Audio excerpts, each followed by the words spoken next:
There are prisons in the world that don't need bars to lock up prisoners, because sometimes the location itself serves as the real guard. The prisons I'm referring to are islands in the middle of the sea, places surrounded by ice and forests. There are others that are surrounded by cold water and extreme heat.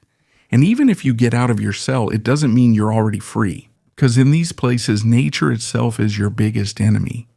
But the question is, where can you find these, and what do they look like? And who are the people imprisoned here, and why are they being held here? That's what we're going to find out. But before we start the discussion, I just want to ask you for a like, and please subscribe to our channel. This is a huge help for us content creators, so let's get started. Number 10 is the Chateau in France. At first glance, it just looks like an ordinary old fortress in the middle of the sea near Marseille. But according to France's historical records, it was built in the 16th century as a military fortress to guard the city against attacks from the sea. But as time went by, the government noticed something.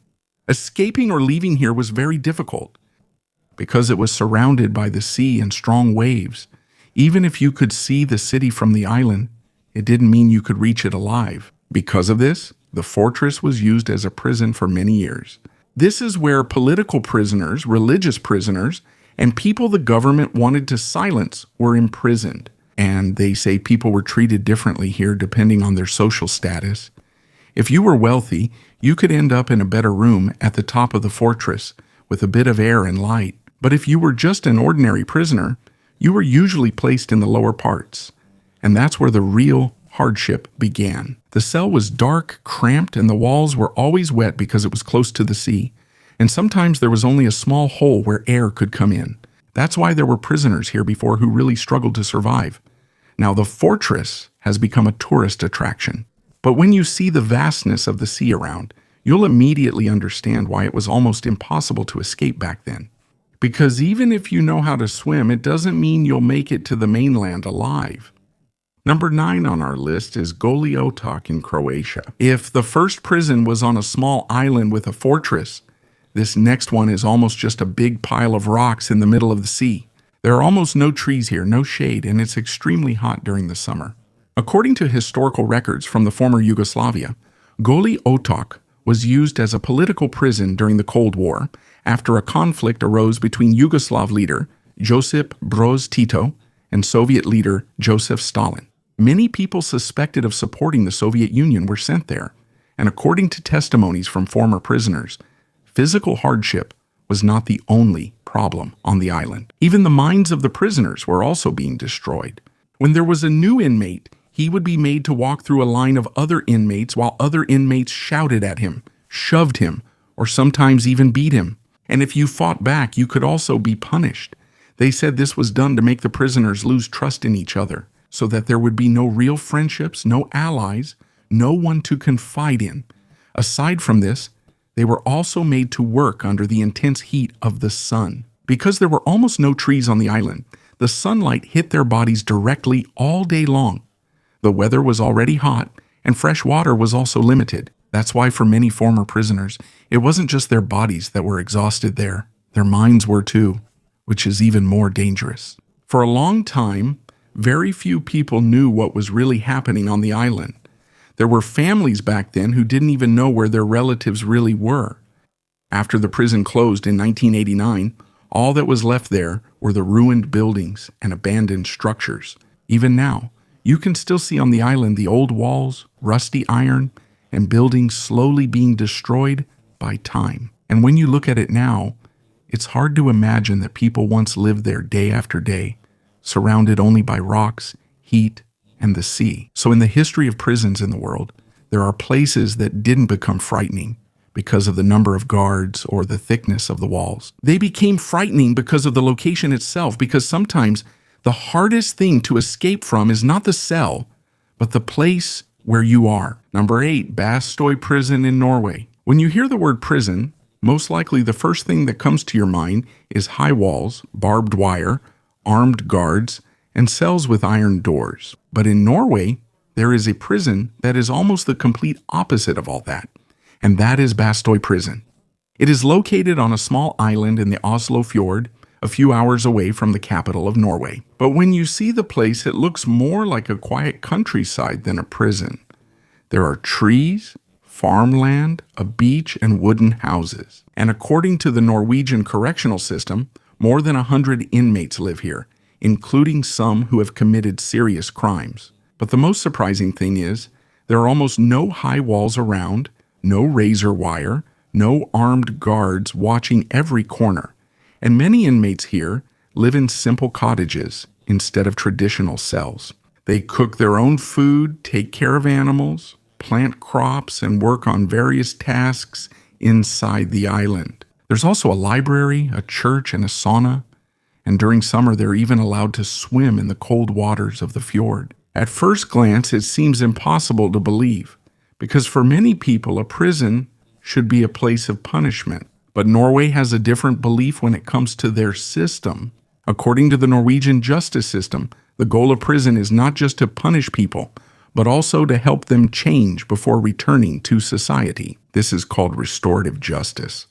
The idea is, if inmates are treated better and taught how to live normally again, there's a lower chance that they'll return to crime after being released. And according to reports about Bastoy prison, the recidivism rate, or the number of former inmates who commit crimes again after being released, is indeed low compared to many other countries. But this doesn't mean that it's easy to escape from here, because even though there are no high walls, it's still an island surrounded by cold water far from the mainland.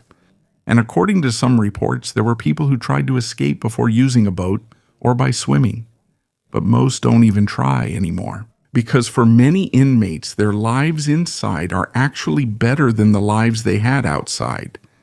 And that's what makes Bastoy unique. While other prisons in the world use fear and strict security to control inmates, this prison uses trust, responsibility, and a normal way of living. And while it may sound surprising, they say it actually works better than some high-security prisons in other countries. Number 7. Ushuaia prison in Argentina. If Bastoy prison looks like a quiet island, the next prison seems like it's at the very end of the world, in the southernmost part of South America near the icy seas and mountains of Tierra del Fuego. Argentina once built one of the most remote prisons in the Western Hemisphere. This is Ushuaia prison. According to Argentina's historical records, the prison began construction in the early 1900s as part of the government's plan to keep dangerous criminals far away from the big cities. And it really is far. It's thousands of kilometers away from Buenos Aires. At that time, travel was still slow, and communication was limited. So when you were sent here as a prisoner, it was almost like you were completely separated from the normal world. The area around the prison was surrounded by cold mountains, forests, ice, and strong winds from the Beagle Channel. During winter, the temperature drops drastically and snowstorms are common. So even if you manage to escape from the prison itself, nature is still a huge problem. Because wherever you go, civilization is very far away, and the surroundings are extremely cold. Argentina also used prisoners as a labor force in the past. They helped build roads, cut wood, and construct some parts of the town of Ushuaia. In other words, the prison itself is one of the reasons why the city was established in that area. As the prison grew, the number of guards, workers, and families who moved into the surrounding area also increased. And eventually, Ushuaia became an important city in southern Argentina. But for the prisoners back then, life there was very hard. The work was heavy. The weather was extremely cold, and they were very far from their families. There were times back then when it took weeks for a letter or news to arrive from another place. And because travel was expensive and difficult, only a few people could visit. By 1947, the prison was also closed due to changes in Argentina's penal policies and the condition of the facility. After this, the place was used as a naval facility before it was eventually turned into a museum. Up to now, you can still see the old prison cells, iron beds, narrow hallways, and thick walls that once held inmates at the southernmost part of South America. And up to now, many still call Ushuaia the end of the world. Because when you reach that place, You really feel like there's nothing else beyond it. Number 6, Port Arthur in Tasmania. There was once a prison there that hardly needed a lot of walls to keep the prisoners in. Because its very location was the real security system, Port Arthur is located in Tasmania, Australia. It's not on a separate island, but its situation is almost the same because it's connected to the mainland by a very narrow strip of land called Eagle Hawk Neck. And according to Australia's historical records, at its narrowest point, it's only about 30 meters wide. That means that's the only way out. That's why in the 1800s, British colonial authorities saw this as the perfect place for a high-security penal settlement. Because if they could control that small passage, it would be almost impossible for prisoners to escape. And that's exactly what they did. According to historical accounts, they used to place a line of guard dogs at Eagle Hawk Neck. They were tied in adjacent positions to guard the entire width of the passage, especially at night. So if a convict tried to escape by land, he would first have to get past the line of fierce dogs. And if he tried to escape through the water, that would be another problem. The sea around the area was extremely cold, and according to reports back then, many also believed that there were sharks in the waters near the peninsula. Even though there was no clear evidence that the authorities deliberately put sharks there, the fear and the coldness of the water were enough to stop most people. Because of this, Port Arthur became one of the strictest prison settlements in the British Empire. When it was still operating from 1833, convicts who committed another crime after being sent to Australia from Britain were sent here. In other words, even though they were already criminals before, they committed another offense, so they were punished even more. And this place was not small back then. There was a church, a hospital, a shipyard, and workshops. And at its peak, more than 1,000 convicts were in the settlement. But the most intense part of the prison wasn't just the security, but the way they controlled the inmates' minds. According to historical reports, the prison used what was called the separate system. This means that inmates were often alone in their cells and were not allowed to talk to each other. When they were taken out, there were times when they were made to wear hoods so they couldn't see the other prisoners. And so they wouldn't be seen either. This was done to break communication and prevent camaraderie among inmates. They didn't just want to control the body, but also the mind. And even though many years have passed, there's still one story that's often told about Port Arthur. According to old reports, there was supposedly a convict who made a kangaroo costume out of animal hides. His plan was to pretend to be a real kangaroo so he could get past the guard dogs at Eagle Hawk Neck. But the dogs weren't fooled, so his escape attempt quickly failed. Now, Port Arthur is a UNESCO World Heritage Site. The dogs are gone. The place is quiet now. But the old prison buildings are still there, the narrow cells, and the narrow stretch of Eagle Hawk Neck that was once one of the hardest places to escape from in Australia. Number 5, White Swan Prison in Russia. If Port Arthur is surrounded by sea and narrow passages, the next prison is surrounded by ice, cold lakes, and vast forests. In the northern part of Russia, there is a prison facility known as White Swan. According to reports about the Russian penal system, this is where some of the most dangerous inmates in the country are placed. It is located on a small island in the middle of a lake, hundreds of kilometers from Moscow. And depending on the season, the only way to get there is by boat or over an ice road. During winter, the temperature in the area drops extremely low. It reportedly reaches as low as minus 30 degrees Celsius. The lake turns to ice, and the surroundings are thick forests with hardly any people around. So even if you manage to escape from the prison itself, it doesn't mean you're already safe, because what you'll face next is extreme cold, forests, and a great distance from civilization. According to reports about the prison, the system inside is also strict. Inmates spend long hours in their cells every day. Movement is tightly controlled, and family visits are also limited. There are also reports that when inmates are transferred within the facility, they are made to bend over with their hands placed behind their backs to avoid direct contact with other prisoners. And according to some explanations, this is where the name White Swan supposedly came from, because their bent-over posture while walking is said to resemble the neck of a swan. It's also not like other famous prisons seen in movies or documentaries. It quietly stands in the middle of the cold land in Russia. There's no tourist attraction, no dramatic design, but that's exactly the reason why the place is so frightening. Because it doesn't need to look scary.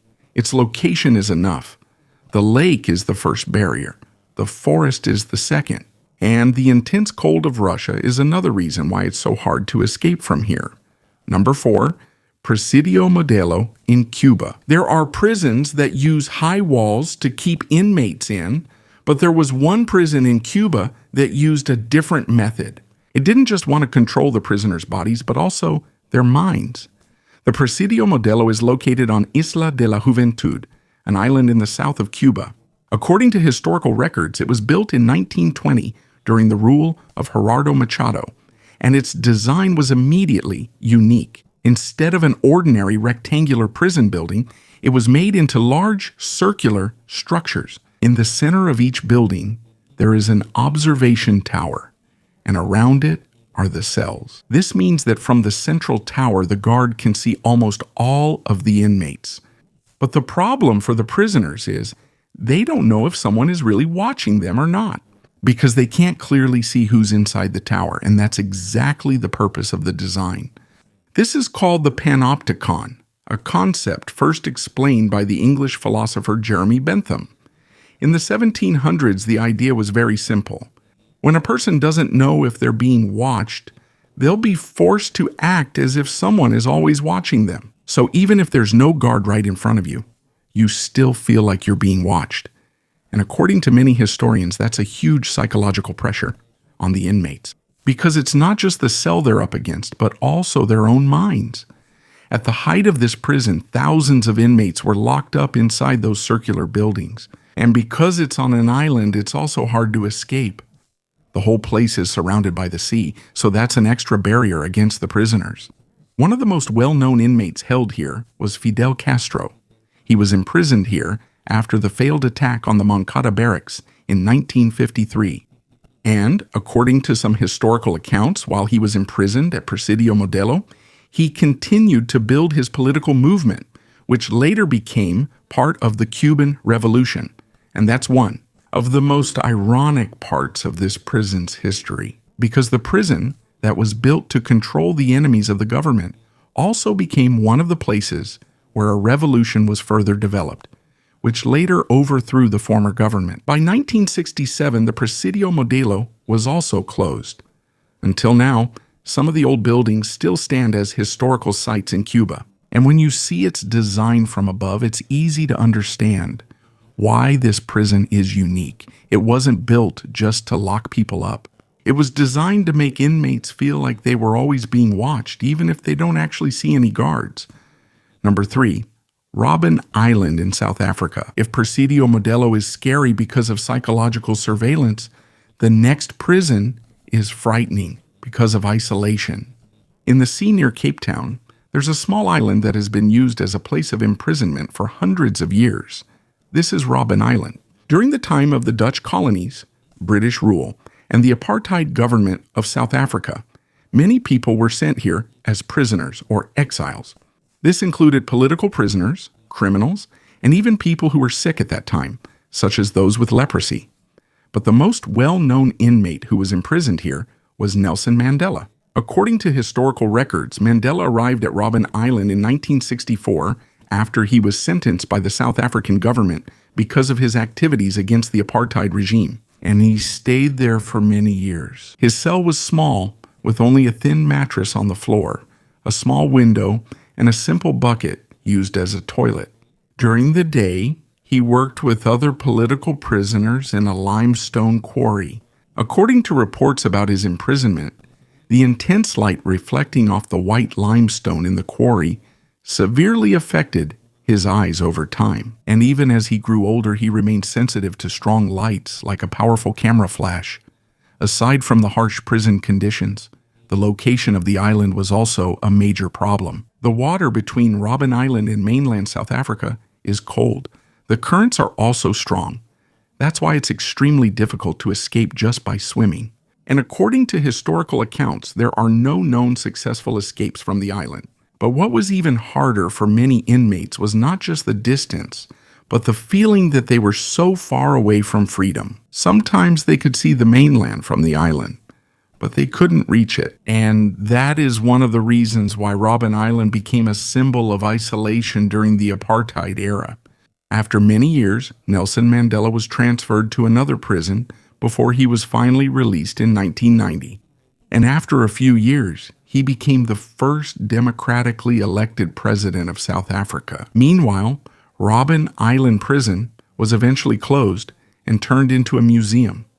Even today, some former prisoners sometimes serve as tour guides there. They quietly share the stories of what happened on the island while standing in the very places where they were once imprisoned. And at the old quarry where Mandela used to work, there is now a memorial made of stones. Stones that were also placed by former prisoners as a symbol of what they went through.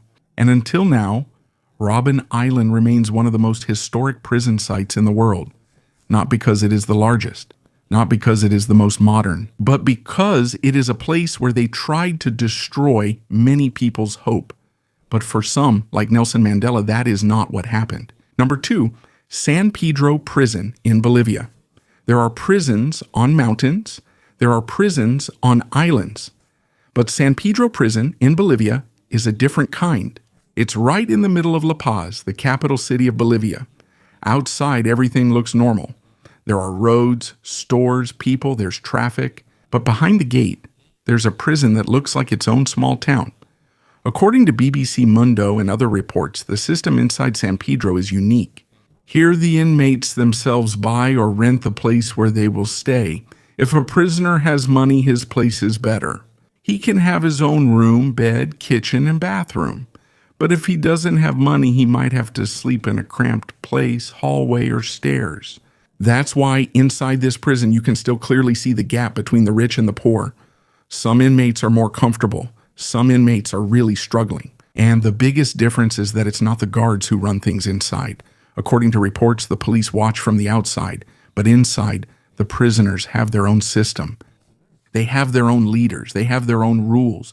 There are fees. They have their own way of solving problems. It's like a small community inside the prison, but it's still a prison. And because the support system is lacking, there are also families living inside. According to reports, there were children who used to live with their incarcerated parents in San Pedro.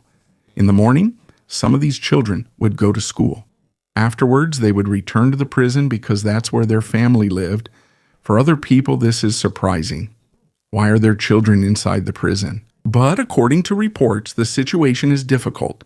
If the child is taken away from the parent, who will take care of them? If the child is left in the prison, that's not a good environment either. That's why this became a big issue in Bolivia. This isn't a simple story about prison. This is also a story about poverty, family, and a system that lacks support. There's another reason why San Pedro is unique. This place is very high. La Paz is in the highlands of Bolivia, more than 3,600 meters above sea level. If you're not used to this kind of altitude, you can easily get short of breath. You might get a headache, you can get tired quickly. That's why for inmates coming from lower areas, even the air itself adds to the difficulty. Before, San Pedro even became popular with some tourists. According to The Guardian and other reports, there used to be foreign tourists who would enter the prison for a tour. They would pay some inmates to show them around inside. But eventually the government stopped this because this kind of prison tourism was dangerous and sent the wrong message. San Pedro prison is not scary because it's at the end of the world. It's scary because it's in the middle of the city. But inside, life feels like a different world. There, you have to buy a place to stay. You have to get along with the inmate's own system. And if you're poor, things will be even harder for you. Number 1, Black Dolphin Prison in Russia. If San Pedro is like a prison that turned into a small town, Black Dolphin is the opposite. Here, almost every movement of the inmate is controlled. Black Dolphin Prison is located in Soledetsk, Russia, near the border of Kazakhstan. According to National Geographic and other reports about this prison, this is where some of the most dangerous inmates in Russia are held. Many of them have life sentences. This means there is a high possibility that they will spend the rest of their lives there. The place itself is already difficult. The prison is located on a vast and almost flat steppe. During summer, it is extremely hot. During winter, it is extremely cold. So even if someone manages to escape from the building, it doesn't mean they're already safe, because outside there's a long way to go. The land is vast. The weather is either cold or hot, and there's almost nowhere easy to run to. But the most intense thing about Black Dolphin is the system inside. According to reports, the inmates are guarded almost the entire day. When they're taken out of their cells, they're often made to bend over while the guards hold their hands. There are also times when their eyes are covered so they can't memorize the layout of the prison. This is done so they can't easily make plans. Inside the cell, their movements are also controlled. They can't just move whenever they want. There's monitoring. There are rules. And the guards are always watching. That's why in here it's not just your body that's in prison. Even your mind is always on alert. The prison got its name, Black Dolphin, because of a statue of a black dolphin that was supposedly made by an inmate. That's unusual since it's rare in such a strict, cramped place. There's one thing there that serves as personal expression, created not by the system, but by an inmate. But even if there are dolphin statues inside, it doesn't change the real look of life there. Black Dolphin is a prison for people who almost have no hope of getting out. It's not a tourist spot. It's not a place for second chances like other prison systems. It's a place made to restrict the inmates in every move. In San Pedro, the prison is like a chaotic town inside the city. In Black Dolphin, the prison is like a machine of control in the middle of a vast and cold place. They look very different, but they both show one thing. There are prisons that are not just about the walls. Sometimes the real prison is the system inside.